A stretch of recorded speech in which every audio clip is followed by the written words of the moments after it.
Hello, and welcome to another Nimble video tutorial. So I got a lot to talk about tonight, a lot of different topics, so I'm going to try to go through them pretty quickly. First thing I want to talk about is obstacles. When things get in your way, how you overcome them. I was about to release the 2020 version of the free IDE and noticed that Open Authentication was failing.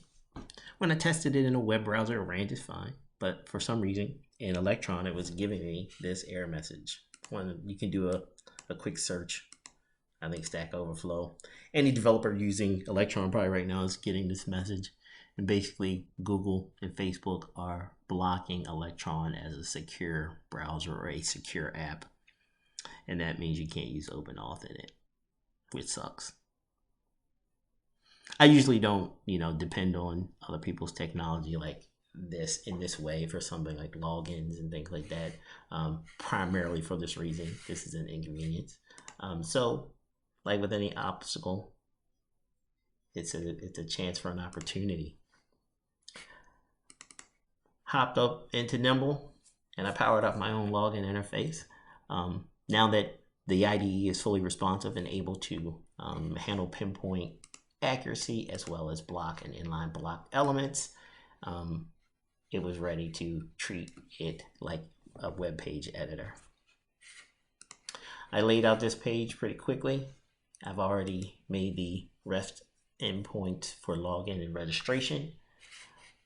I've also included in, the about and registration form. I'm gonna hook up some validate.js during the registration. I got a nice little about dialogue with my picture somewhere.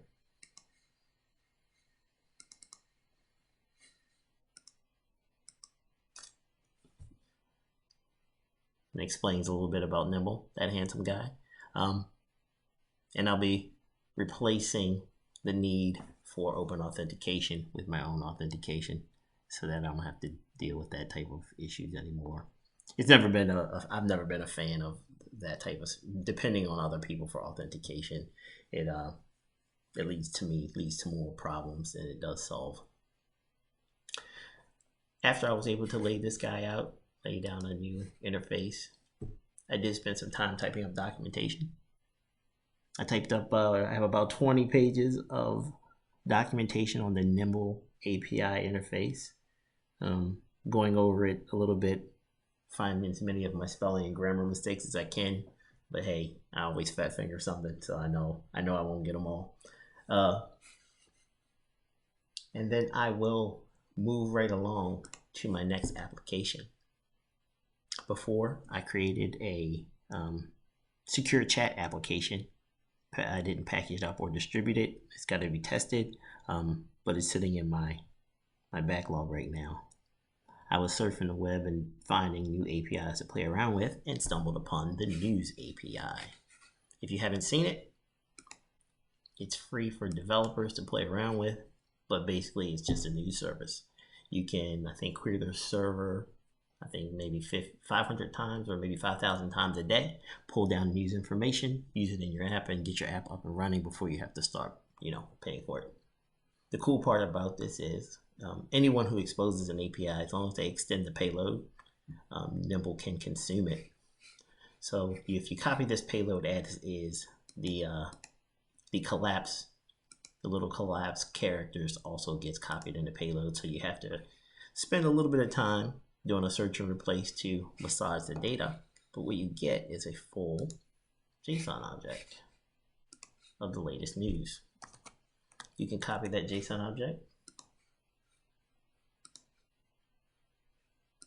open up a blank dialog, go to the REST services, configuration, click the JSON tab, and simply paste the entire JSON object in the tab. Click parse, and it will parse all the fields in the JSON object. Once Nimble has it listed in this dialog, you can double click and you are creating elements within Nimble that are data bound to that contract. Every time you hit the News API, you'll be able to digest the data select a dialog or an instance of a dialog, and then simply create the snippet to push the data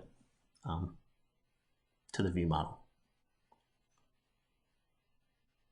Maybe when I get some time, I'll redo the full stack development in 6 minutes video. I don't know if I've done it in version 5.